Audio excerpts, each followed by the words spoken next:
Qui ne s'est jamais interrogé sur ces taggeurs destructeurs pour les uns, sur ces graffeurs artistes pour les autres, hein?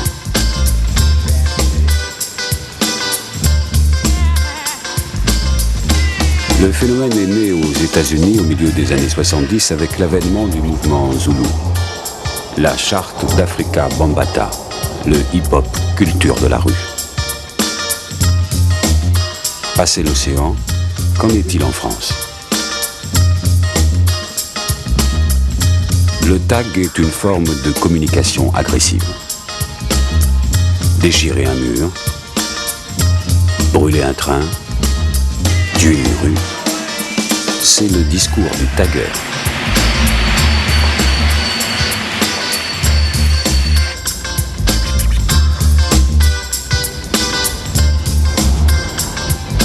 Le support à lui seul est un deal. Plus il est risqué, mieux c'est. Et surtout, le tag doit être vu de tous. Il s'impose, dérange, il crie, j'existe. Le tag a l'esprit guerrier, il est également un signe de reconnaissance. De ce fait, les taggeurs communiquent surtout entre eux. Certains évolueront vers le graphe.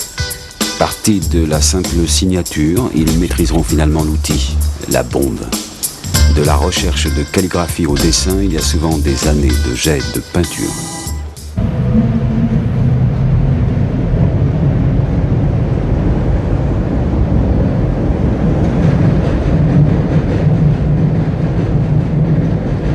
C'est la nuit que le tagueur investit la ville.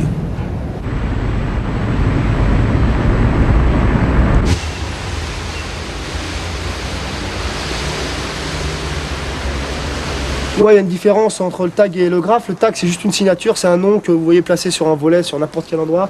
Alors qu'un graphe, le gars, il prend beaucoup plus de temps, il fait des effets, enfin il essaye.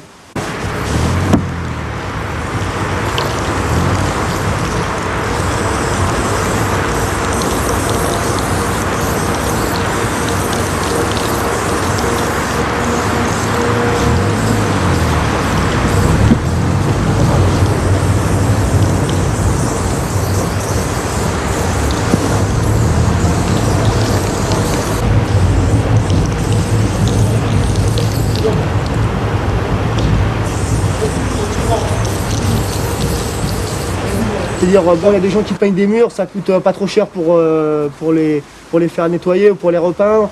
Ceux qui font des trains, ça coûte déjà un petit peu plus cher. Bon, Aska, il fait des trains et tout. Bon, il y a aussi les USA qui, en ce moment, c'est un nouveau groupe. C'est un groupe qui vient de se créer, c'est dans toute la France. C'est un groupe bon, qui concerne 4-5 personnes par ville. Bon, à Paris, il y a un peu plus de personnes qui viennent et tout. Il y a les CIA aussi qui peignent depuis pas mal de temps. Bon, Schizo, Ideo, Woody. Bon, je sais pas, il y a Gray, il y a Reka, bon, il y a Doshi, il y a Askia maintenant, il y a Braun aussi, hein, c'est un tueur de rue. Voilà quoi, c'est ça, bon, les gens ne comprennent pas vraiment. Les gens, les particuliers, les personnes qui sont chez eux, qui ont un travail, qui sont pépères et tout ça, bon, ils ne comprennent pas, mais c'est les personnes qui sont du move, quoi, du mouvement, quoi. C'est les personnes qui déchirent depuis des années ou qui déchirent depuis quelques temps, qui regardent beaucoup les tags, quoi, quand on est dans le métro, quand ils sont en voiture, ils voient dans les périphes, ils voient la petite ceinture, ils voient plein de trucs, quoi. Je veux dire, c'est ça, quoi. Il faut être placé le plus d'endroits pour être le plus connu, quoi. C'est ça, quoi, les Gothas. Et la peinture, bon, ça se reflète à faire des trucs un peu plus complexes à chaque fois, et puis c'est tout, quoi. Voilà. Graffeur ou tagueur, la bombe prolonge la main. La première chose, où se la procurer? La plupart des graffeurs, ils connaissent cet endroit, quoi. Tous les graffeurs, même des graffeurs de province, ils viennent à Paris, dans cet endroit, exprès pour ces bombes, quoi. Parce que c'est de la bonne qualité, quoi. Pas de problème. Graffer, taguer, c'est marginal. Et pour que ça garde sa force, quoi, je pense qu'il faut que ça reste marginal.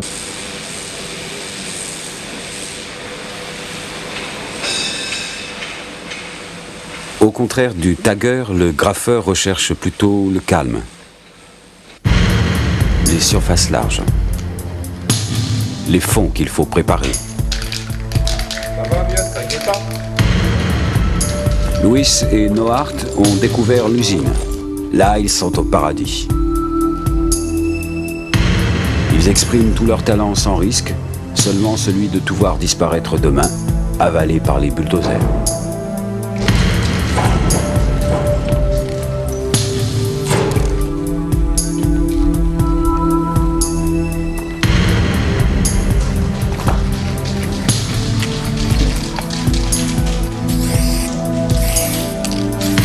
Marginaux, certes, mais être reconnu, connu, vivre de son art, c'est l'objectif.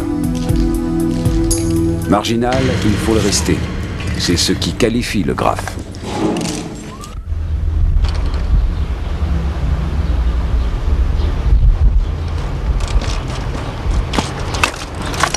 Banga, jeune black de 25 ans, est en quelque sorte un chroniqueur de son temps.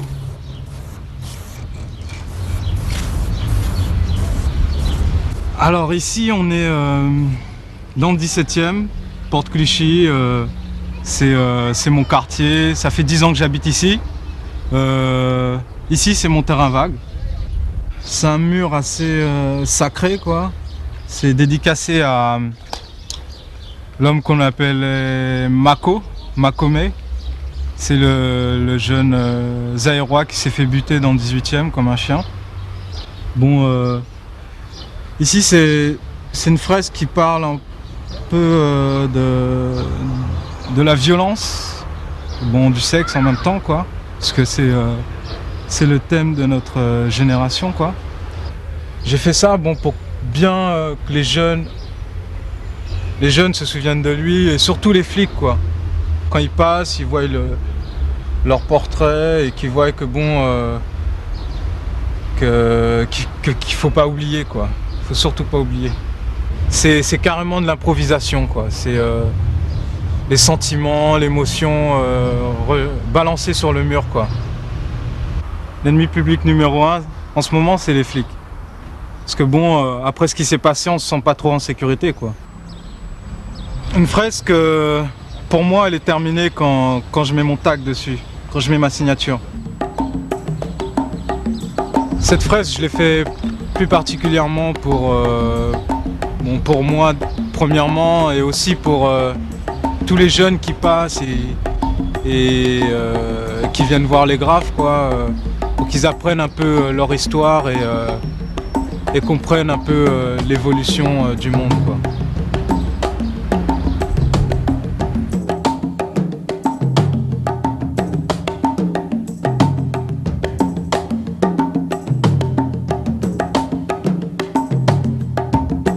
Bon, ici j'ai retranscrit un peu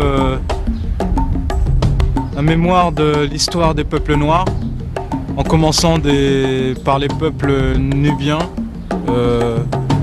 l'Égypte, les pharaons, en passant par l'esclavage et la déportation, Marcus Garvey, Malcolm X, Martin Luther King et bon, la suite les Black Panthers et jusqu'à aujourd'hui quoi.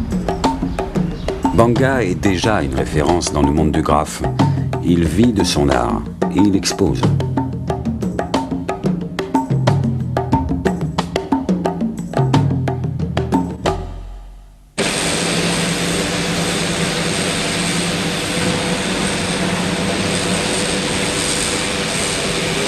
Le graphe a ses stars internationales, les old-timers. Ils se rencontrent, s'invitent, échangent leurs impressions, travaillent ensemble.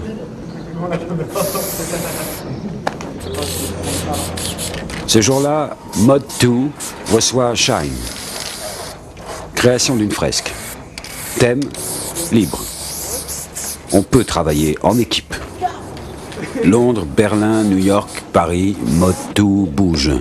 Il est difficile à saisir. Déjà, cette culture où il y a le graffiti, tout ça, ça a été importé au début des années 80 dans un emballage hip-hop plus entertainment que rébellion, quoi. Et 80% des gens qui sont dans le hip-hop le font plus pour un phénomène de mode qu'autre chose.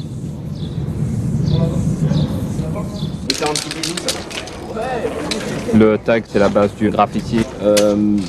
là, on a beaucoup de temps, alors on fait des trucs avec des couleurs, mais sinon, tout est par rapport aux paramètres de temps. Si tu as 30 minutes, tu vas faire un truc qui rentre dans 30 minutes. Si tu as 30 secondes, tu fais en 30 secondes. Et si tu en as 3, tu fais en 3 secondes. Quoi.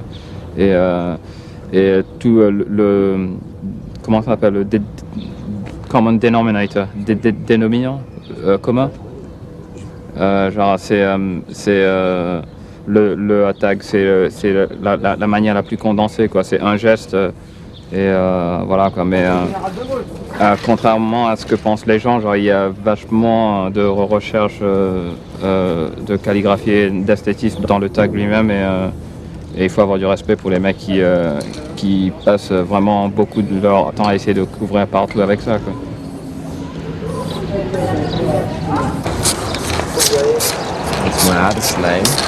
Mon pseudonyme est Shaim.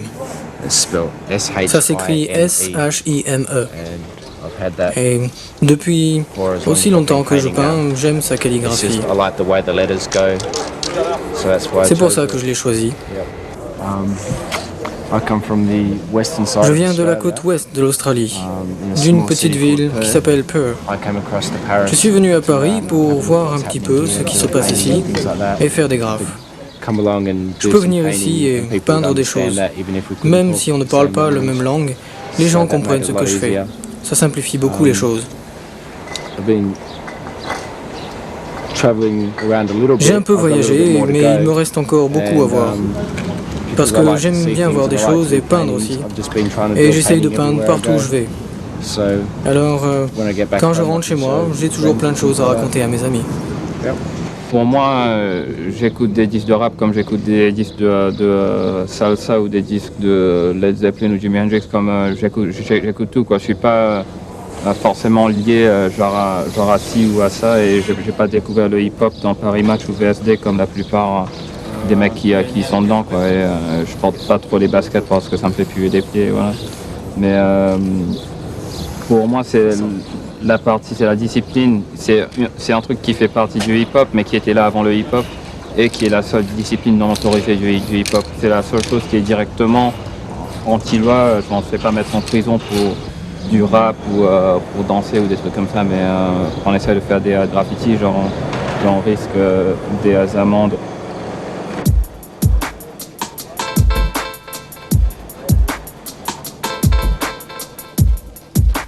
Ici, l'atelier de l'association Basalte. Très vite, on se structure à la française. Multiples organisations qui servent de lieu d'échange, de base légale, aux graffeurs qui confirment leur existence en tant qu'artistes.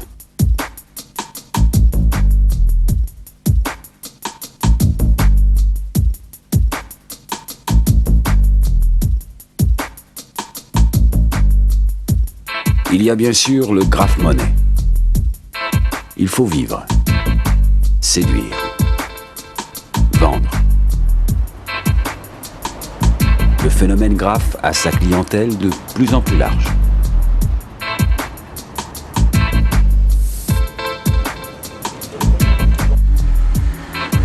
Le graphe fait aujourd'hui partie du système.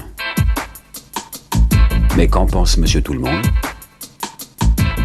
Ben voilà, ça c'est un graphe et ça c'est un tag, tu vois. Mais là il faut que tu bouges un peu, tu vois, parce que là tu peux pas le voir, tu bouges pas, tu fais rien. Ça c'est un graphe, ça c'est un tag, tu vois.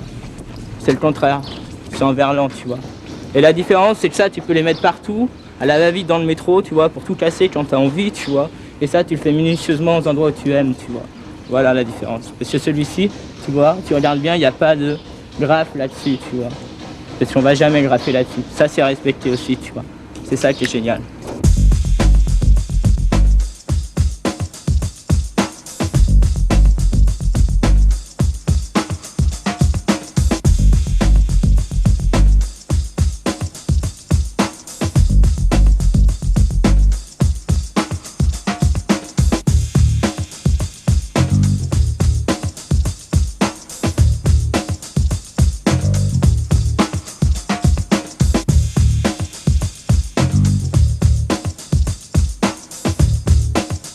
Un graphe, c'est tout à fait artistique, quoi, je pense. Et que bon, c'est moins provocateur peut-être. Moi je trouve que c'est un super support en fait. les murs, quoi. C'est tout gris, là c'est bon, comme ça donne un peu de couleur, quoi. Voilà, puis j'imagine que si les gens ils font des tags, c'est qu'il y a un malaise quelque part, quoi.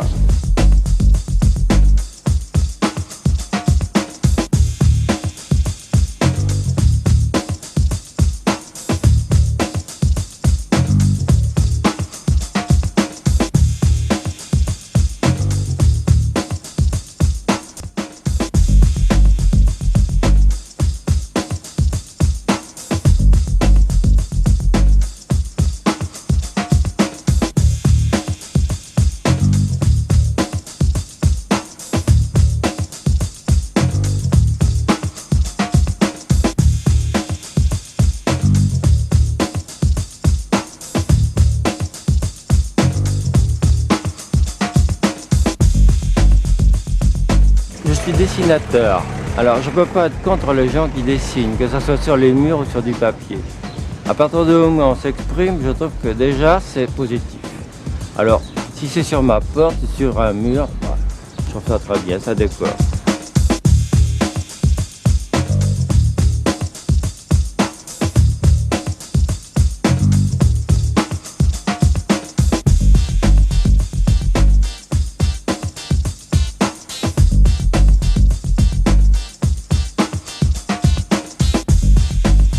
Ennemi numéro 1 des taggers, les services publics et administrations, RATP, SNCF. Grande victime de ce qui aujourd'hui est devenu un véritable combat. Bon, si jamais la police elle nous interpelle, c'est une garde à vue, 48 heures, 24 heures, bon ça dépend des cas. Des gens qui sont déjà connus, etc. Puis ils sont pas toujours sympas, quoi. Des fois ils nous frappent quand on est en garde à vue, etc. On n'a pas le droit de passer de coup de téléphone comme c'est dit, je sais pas, actuellement, une nouvelle réforme, etc. Bon, pas faire politique, mais c'est ça, quoi, maintenant la police, quoi. Avec toutes les bavures qu'il y a eu.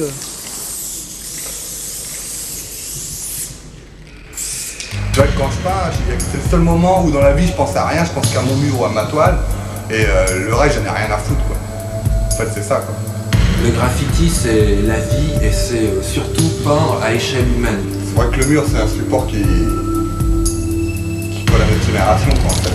L'usine là c'est notre atelier, quoi. Voilà, c'est ça. On est dedans, personne vient nous embêter, c'est pas risqué, c'est pas risqué. Donc c'est vrai que les gens font l'amalgame entre le tag, le vandalisme et l'art, le graffiti, mélangent tout, quoi. Ils font une grosse soupe avec ça, c'est un peu emmerdant. Ça fout un peu les boules. Les villes les plus touchées, en gros Londres, Paris, Amsterdam, Stockholm, les grandes capitales, quoi. Sinon par rapport à New York, genre tout ça c'est un peu rien entre guillemets parce que quand le graffiti a été exporté, ça a été exporté comme je t'avais dit au début dans un contexte plus hip-hop médiatique où les journalistes trouvaient des mots faciles pour essayer d'englober le tout, quoi, et n'ont pas vraiment cherché à savoir qu'est-ce que les mecs ils faisaient vraiment et qui ont vraiment innové en quoi. Et là, ce qui se passe pour moi, si on compare New York, c'est une bouteille de sirop et les autres villes du monde, c'est des verres d'eau avec un peu de sirop dedans, quoi, genre par rapport au graffiti uniquement. New York s'en sort toujours un peu mieux que d'autres parce que ça a commencé là où tu as les extrêmes de riches, de pauvres, genre des mélanges d'ethnies assez incroyables. Ouais, il faut que tu ramènes un nouveau style et genre, voilà, la seule manière de faire ça, c'est de parler de toi-même parce que personne ne réfléchit comme toi.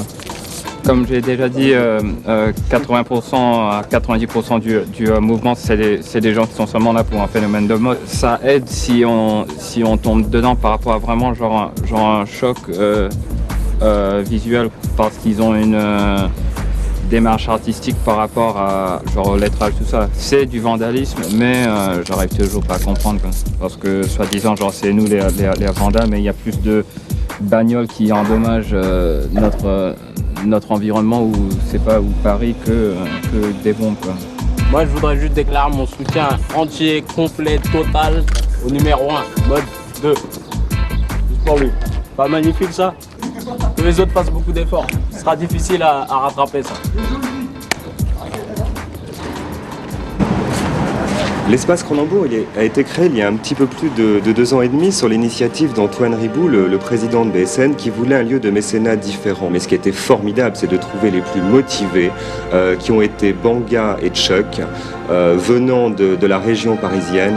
Et ces Guadeloupéens, ces Martiniquais, complètement pris dans ce grand mouvement du tag et du graphe qui est vraiment la chose la plus représentative de cette jeunesse des banlieues, de garçons qui ont envie de réussir. Avant tout, c'est ça qui revient souvent chez eux, c'est réussir, c'est montrer un petit peu leur talent, la puissance de leur art.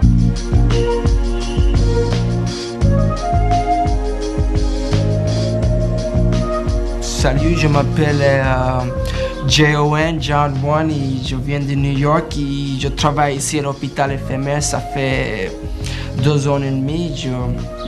Je m'exprime avec la bombe. Mais cette technique, c'est pas donné, tu vois. C'est une technique que tu rentres chez toi, you practice, tu fais des dessins. Pour moi, ça a pris des années parce que je voudrais faire une chose plus, tu vois. Moi, je fais plein de tags à New York et je dis, ok, maintenant que je sais écrire mon nom, je voudrais faire une chose plus jolie, avec des couleurs, une chose qui a en plus une valeur. Moi, mon outil principal, c'est la bombe. C'est une chose que ça fait 12-13 ans que j'ai utilisé. J'étais à Stockholm, à Londres. Il y a des gens qui peignent dans les murals partout. Tu vois, c'est pas une chose que la police ou le gouvernement peut arrêter. Mon esprit, c'est pas le même esprit qu'un rappeur, tu vois. C'est pas moi, mon artiste, je me vois plus ouvert à des choses. Moi, j'aime bien pas seulement des rap, moi j'aime bien des groupes français. La personnalité de moi, c'est que j'habite à Paris et je suis sorti de New York pour m'exprimer ici. Il fait des toiles, ça a commencé par un tag, c'est jusqu'à maintenant des toiles et je voudrais que ça reste, tu vois. Le graffeur devenu artiste à part entière s'exporte. Il raconte la vie, la culture de nos rues. Finalement, les couleurs n'ont pas de frontières.